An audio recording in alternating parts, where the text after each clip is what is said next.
Stage Pass, Institute of Gaming. For more details, contact 7093965965965.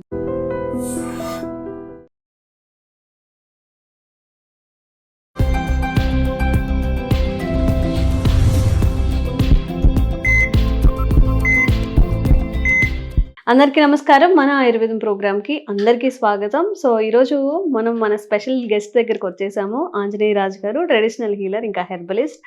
Life style డిసీజెస్తోని మన ఆరోగ్యం ఎంత మెరుగుపరుచుకోవచ్చో ఇప్పటివరకు కూడా చాలా వీడియోస్ చేశాము. ఒక్కసారి అవన్నీ కూడా రిఫర్ చేయండి, మీకు ఎలాంటి ఆరోగ్య సమస్యలు ఉన్నా కూడా. అండ్ ఈరోజు టాపిక్ వచ్చేసి వర్షాకాలం వచ్చేసింది. సీజనల్ చేంజెస్తో పాటు సీజనల్ వ్యాధులు కూడా వస్తున్నాయి. చాలామందికి జ్వరం, తుమ్ములు, దగ్గు, ఇంకా చెప్పాలంటే మోషన్స్, తిన్న వామిటింగ్స్, ఇవన్నీ ఒక 15 days నుంచి కూడా చాలా ఎక్కువగా అందరూ ఫేస్ చేస్తున్నారు. సో దీనికి ఇప్పుడు అంటే ఈ సీజనల్ చేంజ్ టైంలో, వర్షాకాలంలో మనం తీసుకోవాల్సిన జాగ్రత్తలు ఏంటి, ఎలాంటి ఫుడ్ తీసుకుంటే మంచిది, ఎలా జాగ్రత్తగా ఉండాలి తెలుసుకుందాం. నమస్కారం సార్. నమస్కారం అండి. బాగున్నారా సార్? బాగున్నానండి. సో ఈ సీజనల్ చేంజెస్కి తగ్గట్టుగా ఫుడ్ ఎలా తింటే మంచిది, ఎలా ఉంటే ఆరోగ్యంగా ఉంటామో తెలియజేయండి. చాలా మంచి ప్రశ్న అమ్మా. సరిగ్గా ఇది ఈ టైము అటువంటి టైమేనండి. మీరు చెప్పినట్టుగా జ్వరాలు, వామిటింగ్స్, డయేరియా, అలాగే మలేరియా కూడా మళ్ళీ కొంచెం వెనక్కి వస్తుంది. ఇలాగ అనేక రకాల ప్రాబ్లమ్స్ వస్తున్నాయమ్మా. ఫీవర్స్ కూడా చాలా ఎక్కువ వస్తున్నాయి. వీటికి కారణం ఏంటంటేనండి, ఇది నిజం చెప్పాలంటే మేము చెప్పేది ఇప్పుడు పసిరికలు ఏవైతే మనం కామెర్లు అంటామో అవి కూడా చాలా ఎక్కువ వస్తాయమ్మా. పూర్వకాలం ఏం చేసేవారంటే ఈ సీజన్ మారగానే ఆముదం అనేది ఇచ్చేవారు. ఆముదం వేసవికాలం వెళ్ళి వర్షాకాలం రాగానే, వర్షాకాలం వెళ్ళి మళ్ళీ శీతాకాలం ప్రారంభంలో తప్పనిసరిగా ఆముదం అనేది ఇచ్చి మన స్టమక్ని క్లీన్ చేసి ఆ ఆముదం తీసుకోవడం వల్ల జాడించి బ్రహ్మాండంగా మోషన్స్ అయ్యాయి, విరోచనాలు అయ్యాయి. అయిన వెంటనే ఏం చేసేవారు, బాగా పెప్పర్ చక్కగా నూరి మంచి చింతపండు, పాత చింతపండు వేసి పుల్లగా ఉంటే అందులో మళ్ళీ కారం, పెప్పరు, ఈ రెండు ఏం చేస్తాయంటే ఈ చింతపండు అనేది మీ శరీరంలో పిత్త ప్రకృతి పైత్యాన్ని తగ్గించేస్తున్నాం. పిత్తం, పైత్యం. ఈ పెప్పర్ అనేది ఏం చేస్తుంది, మీ డైజెషన్ విపరీతంగా పెంచుతుంది. ఎప్పుడైతే ఈ వాతావరణం వేడి నుంచి చలవలోకి వచ్చిందో మీ శరీరంలో కూడా ఫ్లమ్ అనేది పెరిగిపోతుంది. శ్లేష్మం అంటాం కదా, కఫతత్వంలోకి వచ్చేస్తుంది. ఈ కఫతత్వంలోకి రావడం వల్ల లోపల కఫం పెరిగిపోవడం వల్ల cold, cough, headaches, motions, vomitings, fevers, ఇన్ని రకాల ప్రాబ్లమ్స్ స్టార్ట్ అవుతాయి.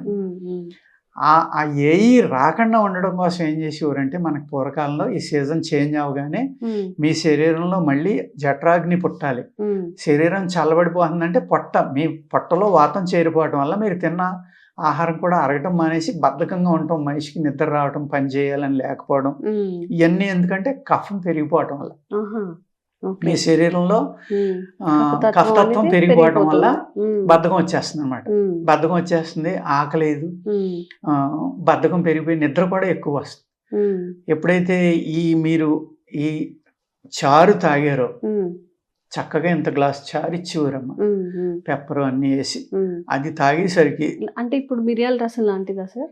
మిరియాల రసమేనా? అంతే కదా, పాత చింతపండు, పసుపు అన్నీ వేసి చక్కగా గినియాలు అన్నీ వేసామా, బాగా మరక్కాసి ఫిల్టర్ చేసి అంత చారు ఇచ్చేవారు. మంచి పుల్లగా, కారంగా, ఉప్పుగా ఉంటే ఊదుకుంటా తాగేవాళ్ళం గోరువెచ్చగా. మోషన్స్ ఒక 5-6 అయ్యాక ఆ చారు ఇచ్చేవారమ్మ. ఎప్పుడైతే పొట్ట ఖాళీ అయిపోయిందో, ఈ చారు ఎప్పుడైతే మీరు తీసుకున్నారో, మంచి పెప్పరు, చింతపండు ఉంది కదమ్మా, పైచిని తగ్గి పెప్పర్ వల్ల ఏమవుతుందంటే జఠరాగ్ని విపరీతంగా పడుతుంది, ఆకలి. అప్పుడు ఏమవుతుంది, ఆటోమేటిక్గా బాడీ హీట్ వచ్చేస్తుంది. అంటే ఈ సీజన్ మారిపోవడం వల్ల ఏ కఫం అయితే మీ బాడీలో పెరిగిందో దాన్ని బయటకు పంపేశారు, ప్లస్ హీట్ మెయింటైన్ చేయడానికి రసం అనేది ఇచ్చారు. ఎంత అద్భుతంగా ఆలోచించేవారంటే వాళ్ళు, ఈ సీజన్ మారేటప్పటికి ఏ తత్వం పెరుగుతుంది మనిషిలో, ఆ తత్వం కాకుండా న్యాచురల్గా ఉంచి వాళ్ళు ఆరోగ్యంగా ఉండాలంటే ఏం చేయాలి, అలా అనమాట. సేమ్ ఇదే సిస్టమ్ మళ్ళీ ఏం చేసేవారు, వర్షాకాలం వెళ్ళిపోయి శీతాకాలం రాగానే, చలికాలం రాగానే, వేసవికాలంలో మనం ఏం చేస్తామమ్మా, నీళ్ళు ఎక్కువ తాగుతాం కదా సహజంగా, సెలవులు కూడా వస్తాయి, ఊర్లంతా తిరుగుతారు, పిల్లలు పొలాలకు వెళ్ళొచ్చు, ప్లే గ్రౌండ్స్కి వెళ్ళొచ్చు, సరైన వాటర్ ఉండకపోవచ్చు, ఏది దొరికితే ఆ వాటర్ తాగటం వల్ల ఇప్పుడంటే వాటర్ బాటిల్స్ వచ్చినాయమ్మా, ప్యాకెట్స్ వచ్చినాయి అమ్ముతున్నారు. పూర్వకాలం ఏ చెరువు ఉంటే ఆ చెరువు, ఏ కాలం ఉంటే ఆ కాలం, అంటే ఆ చెరువులో నీళ్లు చిక్కబడిపోయి అందులో బ్యాక్టీరియా వచ్చాక కూడా అయ్యే తాగేవాళ్ళం. మా చిన్నప్పుడు కూడా మేము తాగినా కూడా వాళ్ళకి ఎటువంటి అనారోగ్యం వచ్చేది కదమ్మా. ఇప్పుడు వాళ్ళు తాగితే చచ్చిపోతారేమో అసలు, అంత ప్రమాదం ఆ నీళ్లు. కానీ అప్పట్లో మనిషిలో శక్తి అంత ఉండేది. ఎందుకు కారణం అంటే ఓన్లీ 2 టైమ్స్ తినటం, వ్యాయామం ఉండటం, ఎండలో తిరగటం, ఇవన్నీ ఉండే అన్నమాట అప్పట్లో. ఇప్పుడు అన్ని ఏసీలు వచ్చేసి ఏసీ కార్లు, ఏసీ స్కూల్స్, ఏసీ బస్సులు, అలాగే మనకు అన్నీ కూడా ఈ కాంక్రీట్ జంగిల్ పెరిగిపోవడం వల్ల, ప్లే గ్రౌండ్స్ తగ్గిపోవడం వల్ల అప్పుడు స్కూల్ అవ్వగానే ఇంటికి వెళ్ళడం, హోంవర్క్ ఉంటే చేసుకోవడం, లేకపోతే ప్లే గ్రౌండ్కి వెళ్ళిపోవడం, ఇంటికి వెళ్తే ఒక అరగంట చేసుకోవడం, లేకపోతే తెల్లారుజాము లేపేసేవారమ్మ తల్లిదండ్రులు. 4 గంటలకు లేపేసి హోంవర్క్ చేయించేవారు. అప్పుడు బ్రహ్మముహూర్తం అని ఇప్పుడు మనం ఏదైతే టీవీల ద్వారా తెలుసుకుంటున్నామో అప్పట్లో కామన్ ఇది. మేము అసలు 3 గంటలు దాటి పడుకోవటం మాకు తెలియదమ్మా. తెల్లారుజాము 3 గంటలు దాటి పడుకుంటే వాడు ఎంత షేమ్ ఫీల్ అయ్యేవాడు అంటే, వీడు ఎందుకు పనికిరాని సోమరిపోతని చూసేవారు మొత్తం ఊరందరూ కూడా. పనిలోకి వెళ్ళేవాళ్ళు అయితే 2 గంటలకి వెళ్ళిపోయేవారండి. మాకు తెల్లారుజాము 4 గంటలకి పాలు పొలం నుంచి ఇంటికి వచ్చేసి మాకు మనుషులు వెళ్ళడం, ఆ దోళ్ళ నిప్పడం, వాటికి మేత వేయడం, కడగడం, పాలు పెతకడం, ఇంటికి పట్టుకురావడం అయిపోయేది. 4 గంటలకు కాఫీ తాగేవారు మా ఇంట్లో పెద్దవాళ్ళు. అప్పట్లో పిల్లలే వాళ్ళకి కాఫీ టీలు ఇచ్చేవారు కాదు, చుట్టుపక్కల కూడా రానిచ్చేవారు కాదు. అది కూడా అన్ని ఇళ్లలో తాగేవారు కాదమ్మా, పాలు తాగేవారు, పిల్లలకు పాలు ఇచ్చేవారు. అంటే అప్పటికి ఇప్పటికీ లివింగ్ సిస్టమ్ అంటే లైఫ్ స్టైల్ ఎంత మారిపోయింది. ఎప్పుడైతే ఈ బాడీ డీటాక్స్ అనేది జరిగిందో మీరు వ్యాధులకు దూరంగా ఉంటారమ్మా. అప్పుడు దగ్గులు రావు, కఫం పెరగదు, రొంపలు రావు, జ్వరాలు రావు. జ్వరం వచ్చిన ఏమి ఇచ్చేవారు అన్నప్పుడు చక్కగా మిరియాల కషాయంలో ఇంత పసిపేసి ఇచ్చేవారు. 2 రోజుల్లో జ్వరం తగ్గిపోయేది.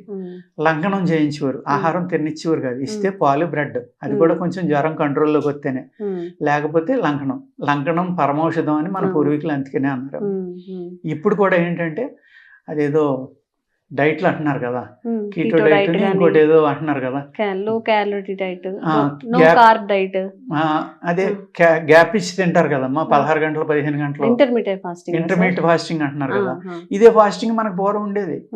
ఇవన్నీ కూడా ఫాస్టింగ్ అంటే మనకి ఏమనేవారు, ఉపవాసం అనేవారు. ఏది ధనుర్మాసం వంకపెట్టి ఒక 40 రోజులు, కార్తీక మాసం వంకపెట్టి 30 రోజులు. దీని నుంచే వాళ్ళు మన ఇస్లామిజంలో వాళ్ళకి రంజాన్ మాసం అనేది పెట్టారమ్మా. అందులో వాళ్ళు ఏంటంటే ఎక్కువగా ఎన్వి ఎక్కువ తింటారు కాబట్టి, రెడ్ మీట్ ఎక్కువ తింటారు కాబట్టి వాళ్ళకి ఎటువంటి అనారోగ్యాలు లేకుండా ఈ నెల్లాళ్ళైనా ఆ ఫుడ్కి ఒక 12 గంటలు దాటి గ్యాప్ ఇస్తే 14 గంటలు ఒక పూట పళ్ళే తిని వాళ్ళ అనారోగ్యాలు అన్నీ పోయి మళ్ళీ శరీరం వెయిట్ అది తగ్గి చక్కగా తయారై ఆరోగ్యంగా ఉంటారనమాట. అని అది ఇక్కడి నుంచి వెళ్ళింది అని నా భావన అమ్మ. అంటే ఇదే వాళ్ళు ఆచరిస్తున్నారని నేను చెప్పడం కాదు ఇక్కడ. అంటే ఎక్కడో చోట లింక్ ఉంటుంది అనమాట. ఇలాగా ఒక తెలివైన పప్పెట్ అవ్వచ్చు, ఇంకొకళ్ళు అవ్వచ్చు, లేకపోతే భగవంతుడే ఆ రూపంలో పుట్టాడని వాళ్ళు అనుకోవచ్చు. వాళ్ళు ఎవళ్ళైతే ప్రీస్టులు అంటాం కదా మనం, వాళ్ళు మానవుల యొక్క జీవన విధానం బాగుండి ఆరోగ్యంగా ఉండి ఆలోచన బాగుండడం కోసం అనేక రకాల ప్రక్రియలు మనకి ఆహారంలో కానీ ఉపవాసాల్లో కానీ ఒక సిస్టమ్ అనేది అలవాటు చేశారమ్మా. ఒక జీవన విధానం అనేది, ఆ జీవన విధానాన్ని మనం పూర్తిగా వదిలేసి ఇప్పట్లో ఫుడ్ ఎక్కడ పడితే అక్కడ దొరుకుతుంది అనుకుంటావా, లేకపోతే డబ్బులు పెరిగినాయి అనుకోవాలా ఏంటనేది కాదు. అప్పుడు 2 సార్లు తినేది ఇప్పుడు 4 సార్లు తింటున్నాము. లేకపోతే అది ఫ్లూయిడ్ రూపంలో అవనివ్వండి, సాలిడ్ రూపంలో అవనివ్వండి, కనీసం మినిమం 4 to 5 టైమ్స్ తింటున్నాం. దానివల్ల ఎప్పుడైతే ఇమ్యూనిటీ తగ్గిపోయిందో మనిషిలో అనేక రకాల వ్యాధులు, వర్షంలో తడిస్తే తలపోటు, రొంప, జలుబు, జ్వరం. మరి పూర్వం పొలం నుంచి ఇంటికి వచ్చేదాకా నడిచి వచ్చేవారు అందరూ, చక్కగా ఇంతలో మోకాల్లో బురదలో వచ్చేవారు, తడుస్తూ వచ్చేవారు. కొనుక్కోవడానికి కూడా అందరి దగ్గర పైసలు ఉండేవి కాదు. ఆ విధమైన జీవన విధానంలో వాళ్ళు ఆరోగ్యంగా ఉన్నారు. ఇక్కడ ఇంకొక లింక్ కూడా ఏంటంటేనమ్మా, ఈ ఆరోగ్యానికి అనారోగ్యానికి మెంటల్ స్ట్రెస్ పెరిగిపోయిందమ్మా. ఎందుకు పెరిగిపోయిందంటే మనం తగ్గించుకుందామన్నా తగ్గించుకోలేకపోవడానికి కారణం ఏంటంటే మనం తినే ఆహారంలో ఉన్న కెమికల్స్. ఈ ఆటోమేటిక్గా ఏమవుతుందంటే మన శరీరంలో స్ట్రెస్ అనేది పెరిగిపోయి మానసికమైన ఒత్తిడి పెరిగిపోతుంది ప్రతి ఒక్కళ్ళు. అసహనం, చిరాకు, చిన్నపిల్లల్ని చూసినా అంతే. అది టీవీలు చూడటం వల్ల అవనివ్వండి, లేకపోతే మన ఫోన్ల వల్ల అవనివ్వండి, ఆహారం వల్ల. ఈ 3 రకాల డ్రాబ్యాక్స్ ఎప్పుడైతే మనకు పెరిగిపోతున్నాయో అనేక రకాల అనారోగ్యాలు. దానివల్ల ఏమవుతుందంటే ఈ సీజనల్గా మీకు ఎప్పుడైతే నేను చెప్పినట్టుగా స్టమక్ క్లీన్ చేసుకుని, ఇవాళ ఆముదం తాగలేరమ్మా, అనేక రకాల ట్యాబ్లెట్స్ ఉన్నాయి, ఆముదం క్యాప్సిల్స్ కూడా వచ్చేసినాయి, అలాంటివి వేసుకోవచ్చు. లేదు మాలాంటి ఆయుర్వేద వైద్యులు స్టమక్ క్లీన్ అవడానికి అద్భుతమైన మందులు ఉన్నాయి మా దగ్గర. ఒక్క టాబ్లెట్ తీయగా చాక్లెట్లే ఉంది, పిల్లలకు పెట్టినా చక్కగా తింటారు. వాళ్ళకి డోసు తగ్గించి ఇవ్వచ్చు.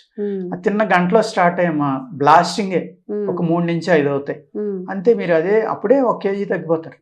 అంటే అంత చెడు నీరు మీ బాడీలో అక్కర్లేని కల్మషాలు ఏ ఉన్నాయో అన్ని బయటకు పంపేస్తుంది విత్ ఇన్ 1 day. అవి ఎక్కువైనాయి అనుకోండి మజ్జిగ తాగమంటాం, అలా మజ్జిగ తాగిన 2 నిమిషాల్లో కంట్రోల్ అయిపోతాయి. ఎంత చక్కగా పనిచేస్తాయి. మంత్లీ ఒకసారి చేసుకోవచ్చా సార్ ఇట్లా? బ్రహ్మాండంగా తీసుకొచ్చమ్మా. ఇవాళ మనం తినే ఆహారానికి నిజం చెప్పాలంటే వారానికి ఒకసారి వేసుకోవాలి. వేసుకుంటే ఏ జబ్బు రాదు మనిషికి. అట్లీస్ట్ ఈ సీజనల్ చేంజ్లో అయినా అటువంటి రెమెడీస్ పబ్లిక్ వాడుకుంటే అమ్మా ఈ కఫం పెరిగిపోవడం ఈ ప్రాబ్లమ్స్ని 100% బయటపడచ్చు. అందుకు ఎప్పుడైతే అప్పుడు మందులుండే కాదు కదండి, చక్కగా పాలు కాసి వేడివేడిగా ఇంత పసుపు వేసి ఇంత మిరియాల చూర్ణం వేసి ఇస్తే కాఫు లేదు ఏమీ లేదమ్మా. 2 రోజుల్లో అన్ని తగ్గిపోయి అన్ని పోయి. లేకపోతే వేడివేడి నీళ్ళలో కాస్త పసుపు వేసి ముసుగు పెట్టి ఆవిరి పట్టమని వరకు అంతే తగ్గిపోయి. ఇవన్నీ వదిలేసి మనం కఫ్ వచ్చిందంటే యాంటీబయాటిక్ లేకపోతే ఇంకోటి పెయిన్ కిల్లర్, తలపోటు వస్తే పెయిన్ కిల్లర్, ఇలాగా ఏది అన్ని అందుబాటులో ఉన్నాయి కాబట్టి అవి వాడేసాము మనం మన ఆరోగ్యాన్ని పాడు చేసుకుంటున్నాం. ఏదైతే రికవరీ కెపాసిటీ అనే అద్భుతమైన కెపాసిటీ మన శరీరంలో ఉందో, ఇమ్యూనిటీ బ్యాక్టీరియా సెల్స్ అవనండి, వాటికి పనిచేసే అవకాశం మనం ఇవ్వట్లే. ఇస్తే ఎన్నో రకాల జబ్బుల నుంచి మనం బయటపడిపోవచ్చు అండి. అవకాశం ఇవ్వాలంటే ఏం చేయాలంటే ఈ వర్షాకాలం రాగానే సీజన్ మారగానే ఇటువంటి ఇప్పుడు నేను ఏదైతే మీకు చెప్పానో అటువంటి రెమెడీస్ కనుక సింపుల్ టెక్నిక్స్ అమ్మ ఇవన్నీ ఇంట్లో దొరికే వస్తువులు వాడుకుంటే కనుక పెప్పర్ ఇంట్లో ఉండేదే, పసుపు ఇంట్లో ఉండేదే, పాలు ఇంట్లో ఉండేదే, ఎటు తిరిగి ఆముదం, ఆ వంట ఆముదం ఎవరు చేస్తున్నారో జాగ్రత్తగా వాళ్ళ దగ్గర తెచ్చుకోవడం. ఈ ఆముదం తాగడం కూడా ఎలా అంటేనండి విపరీతమైన పైత్యం అమ్మ ఆముదం. దాని చేత కొంతమందికి కడుపులో చాలా బాధ వస్తుంది, తాగడానికి కూడా వేగటగా ఉంటుంది, బాగా ఇబ్బందిగా ఉంటుంది కాబట్టి అందరూ తాగలేరు. అందుకు దాన్ని ఏం చేయాలంటే ఒక 20 ml ఆముదం తీసుకుంటే 20 ml అల్లం రసం కలపాలండి. అందులో 2 కలిపి వాటిని పొంగించాలి. ఒక 5-6 పొంగులు వచ్చేలా పొంగించాలి. పొంగించి దాన్ని తీసి చల్లార్చి గోరువెచ్చగా ఉండగా పాలలో కలిపి తాగారనుకోండి ఆముదం తాగిన ఫీలింగే ఉండదు. మీకు సేమ్ ఏది కావాలో అది వర్కౌట్ అవుతుంది. ఈ పైత్యం రాకపోవడం వల్ల వికారం కానీ కడుపులో బాధ కానీ ఈ తలపోట్లు ఏమి ఉండవు. చక్కగా సాఫీగా మోషన్స్ అయ్యి బాడీ క్లీన్ అయ్యి ఇంటెస్టైన్స్ క్లీన్ అయ్యి ఈ మీరు ఏదైతే ఈ సీజనల్ డిసీజెస్ గురించి అడిగారో వాటి నుంచి బయటపడటానికి అవకాశం ఉంటుంది. అండ్ మీరు ఈ రీసెంట్ టైమ్స్లో ఏ వీడియోస్ చూసినా ఏ తినొచ్చు ఎంత తినకూడదు ఇవే చెప్తూ ఉంటారు. అసలు నిజంగా చేయాల్సింది ఏంటి అనేది ఈరోజు క్లుప్తంగా వివరించారు. వంట నూనెట దాన్ని ప్రత్యేకంగా ఎవరు చేస్తారో జాగ్రత్తగా చూసుకొని అల్లం రసంతో కలిపి తీసుకుంటే మన బాడీ డీటాక్సిఫై అవుతుంది. సీజనల్ వ్యాధుల నుంచి కూడా బయటపడే అవకాశం ఉంటుంది. Thank you sir. నమస్కారం.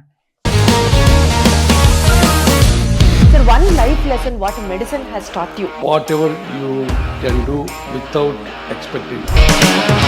బట్ ఐ రియలీ బిలీవ్ మన పాజిటివ్ యాటిట్యూడ్ ఉంటేనే మనం ఏదైనా సాధించగలం. గట్ని మనం కరెక్ట్గా డీల్ చేసినట్లయితే అది మనకి పాజిటివ్ హార్మోన్స్ని రిలీజ్ చేస్తుంది. షుగర్ వచ్చిన వాళ్ళ పరిస్థితి ఏంటి? పొట్ట దగ్గర పెరిగితే దాన్ని ఆండ్రాయిడ్ అంటారు, ఆండ్రాయిడ్ ఫోన్ కదా. అసలు థాట్స్ ఎందుకు వస్తాయి? బ్రెయిన్ డెడ్ అంటే దానికి ప్రపంచం అంతా కూడా కొన్ని నిర్దిష్టమైనటువంటి లక్షణాలు. మానసికంగా ధైర్యంగా ఉంటే క్యాన్సర్ జయించవచ్చు. You are a doctor for a cause, sir. అంతే. వాళ్ళకి వచ్చిన ఆదాయం కాకుండా ఫ్రీ సర్వీస్ ఎంతమందికో చేస్తారు.